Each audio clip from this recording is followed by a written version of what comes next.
Evet arkadaşlar, 9 Nisan 2024 tarihinde İstanbul Boğaz Köprüsü'nü geçerek Karadeniz turumuz başlamıştı. İlk hedefimiz Artvin'di. Oradan Batum'a geçip sonra Samsun'a kadar olan bölümde bütün illere uğrayıp sizler için bir haftalık tatilimizde neler yapabildiğimizi göstermek istedik. Gelin buyurun arkadaşlar. Evet arkadaşlar, hepinize selamlar. Bir haftalık bayram tatilimizi Karadeniz turu olarak yaptık. Karadeniz'in de ilk durağımız Artvin'in Arhavi ilçesi Çifte Köprüler ve Mençune Şelalesi'ydi. Sizler için Mençune Şelalesi'ni gezdik. Evet arkadaşlar, Karadeniz turumunun devamı videolarda gelecek arka arkaya. Bugün Mençune Şelalesi ve Çifte Köprülerle başlıyoruz. İyi seyirler arkadaşlar. Evet arkadaşlar, sabahın erken saatlerinde çıktığımız yolda gündüz yolculuk yapmayı tercih ettik. 3500 kilometre yolculuk yaptık. Gidebildiğimiz kadar Samsun'a gittik. Akşamın olmadan Samsun'da Şahinkaya Şelalesi'ni, Şahinkaya Kanyonu'nu gezdik. Önce oraya uğradık. Daha sonra Havsa'dan geçerek, Radik'ten geçerek Kurtuluş yolu olarak da biliniyor burası. Samsun'a indik arkadaşlar. Samsun'a indiğimizde akşam hava kararmış. Konaklamamız gerekiyordu. Geceyi Samsun'da geçirdik. Bir otelde kaldık. Otele 500 TL ücret ödeyerek gecemizi Samsun'da geçirdik. Sonra sabahın erken saatlerinde Artvin'e doğru yola devam ettik ve hemen Arhavi'ye gelir gelmez de saatlerimiz 14.00 gösteriyordu.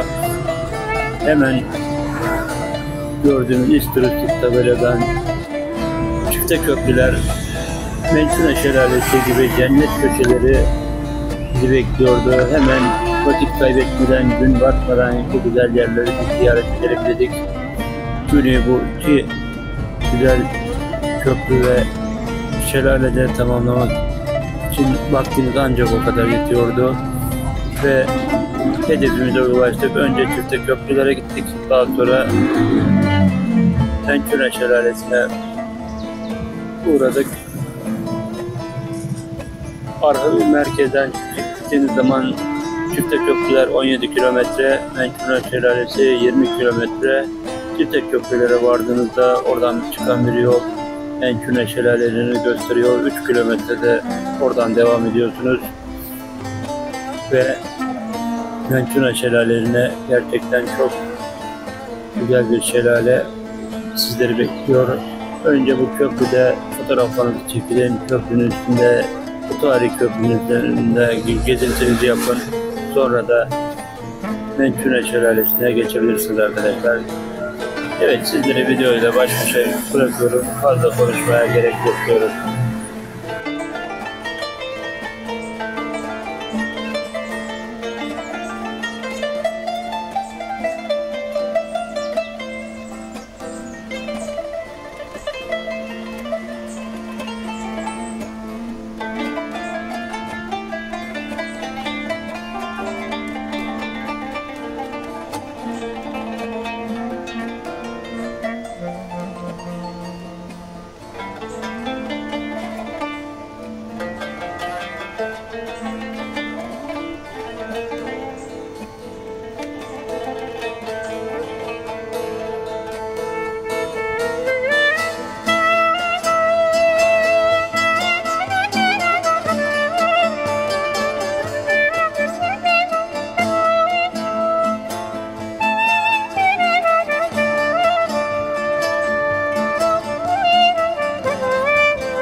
Hey adamım. Sevdin mi sen beni?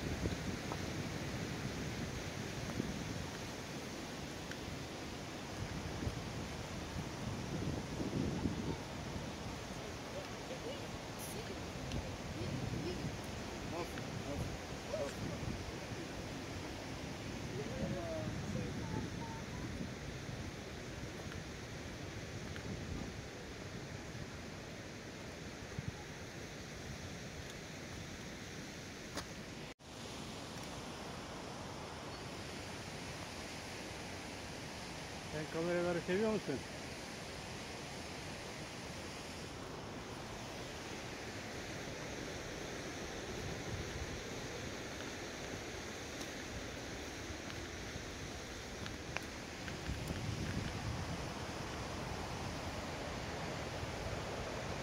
Arkadaşlar muhteşem evleri görüyorsunuz.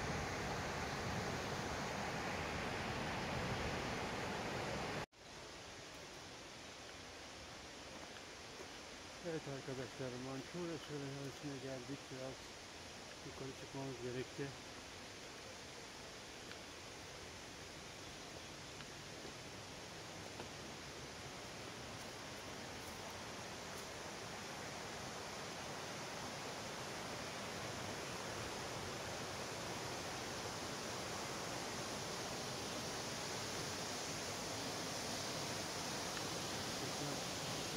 Manzarasıyla Mançurya Şelalesi.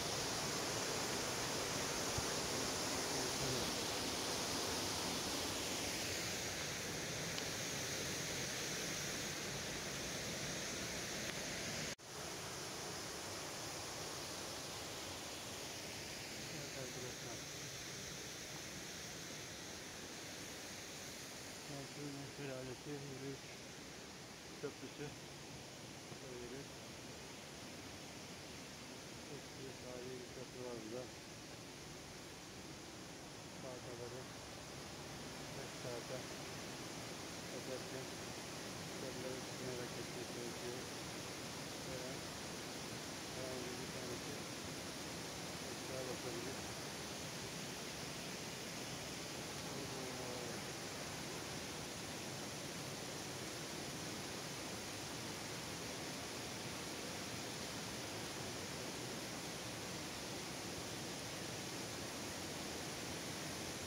Evet, fazla geçiyoruz arkadaşlar. Daha kadar çocuk geçiyor.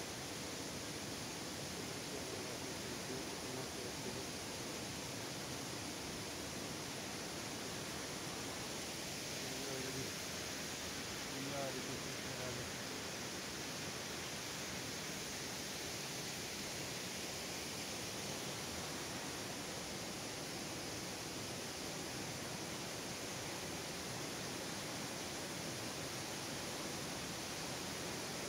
Evet, her yollara geçiyoruz.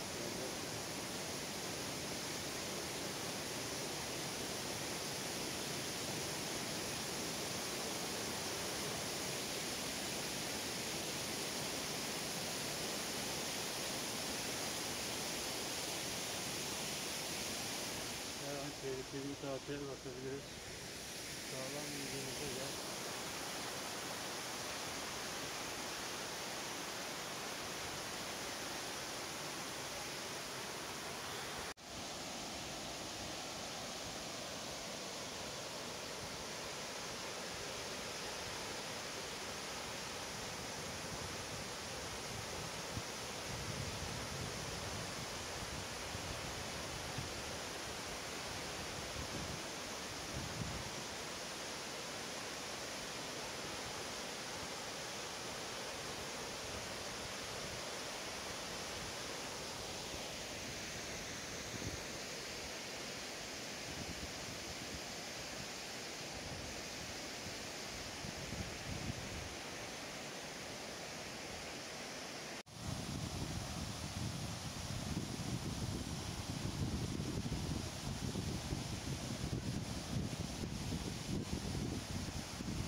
Evet arkadaşlar, bir de burada böyle ufak gözükse de burada da bayağı bir su var.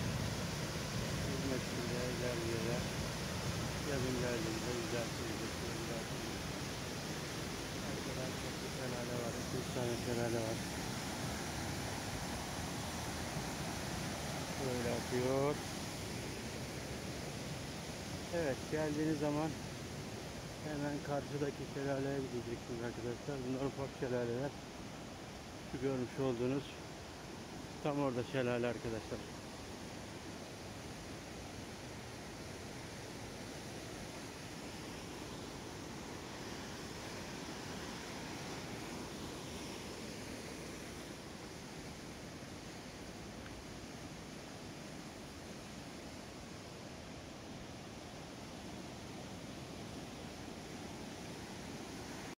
Evet arkadaşlar, geçerken dikkat etmiyoruz, görmüyoruz. Giderken bakın, şelale bu şekilde görünüyor aşağıdan da.